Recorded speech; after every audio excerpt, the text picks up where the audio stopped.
Hello friends, welcome to bliss cinemas. இன்னைக்கு நம்ம Kapil returns படம் எப்படி இருக்குன்னு பார்க்க போறோம். வாங்க வீடியோக்குள்ள போகலாம். இந்த படம் பார்த்தீங்கன்னா ஒரு ஸ்போர்ட்ஸ் டிராமாவா ரிலீஸ் ஆயிருக்கு. இந்த படத்தை ஸ்ரீனி சவுந்தரராஜன் டைரக்ஷன் பண்ணியிருக்காங்க. இந்த படத்துல மாஸ்டர் பாரத், சார்லஸ், ரியாஸ் கான் மற்றும் பலர் நடிச்சிருக்காங்க. இப்போ இந்த படத்தோட கதை என்ன, படம் எப்படி இருக்கு, பார்க்கலாமா வேணாமா அப்படின்றது தான் இந்த வீடியோல இப்ப பார்க்க போறோம். இப்போ இந்த படத்தோட கதையை பத்தி பார்க்கலாம். நம்ம ஹீரோ ஸ்ரீனி பார்த்தீங்கன்னா ஒரு ஐடி எம்ப்ளாயா இருக்காரு. அவருக்கு கிரிக்கெட்னாலே பிடிக்காது. ஆனா அவங்க பையனுக்கு பார்த்தீங்கன்னா கிரிக்கெட்ல பயங்கர இன்ட்ரெஸ்ட். அதனால அவன் கிரிக்கெட்ல சாதிக்கணும் அப்படின்ற மாதிரி நினைக்கிறான். ஆனா அதுக்கு அப்பாவோட சப்போர்ட் இல்லாதனால அவங்க அம்மா ஹெல்ப் பண்றாங்க. அது மூலமா அவன் பண்ணிக்கிட்டு இருக்கான். அவன் அதுல பயங்கரமான ஃபேமஸ் ஆகவும் செய்யறான். அது தெரிஞ்சுக்கிட்டு அவங்க அப்பாக்கு பயங்கரமான ஒரு ஷாக்கு. அவர் அதெல்லாம் பண்ணவே கூடாது அப்படின்னு சொல்றாரு. ஒரு கட்டத்துல அவனுக்கு நேஷனல் டீம்ல செலக்ட் ஆகிற வாய்ப்பும் கிடைக்குது.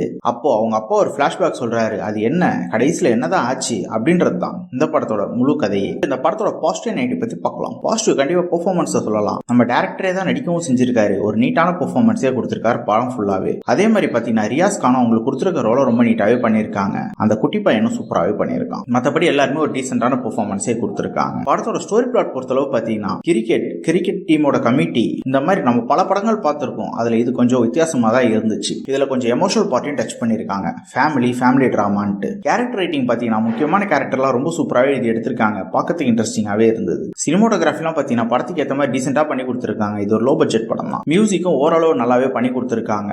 சாங்ஸும் நல்லாவே இருந்தது. இவங்க ஸ்கிரீன் பிளேஸ் பார்க்கும்போது கொஞ்சம் பிரெடிக்டபிளா எழுதி எடுத்துட்டாங்க. அதை இன்னும் கொஞ்சம் தவிர்த்திருக்கலாம். அதே மாதிரி சில போர்ஷன்ஸ் லேக் ஆகவும் தான் செய்யுது. டியூரேஷன் வைஸ் பார்க்கும்போது கிட்டத்தட்ட 2 மணி நேரம் தான் ஓடுது. அது கொஞ்சம் பார்க்கறதுக்கு நல்லாவே இருந்தது. ஓவராலா பார்த்தீங்கன்னா இந்த படம் ஒரு ஒன் டைம் வாட்சபிள் படம் தான். ட்ரை பண்ணி பாருங்க. இன்னொரு வீடியோல சந்திக்கலாம். தேங்க்யூ.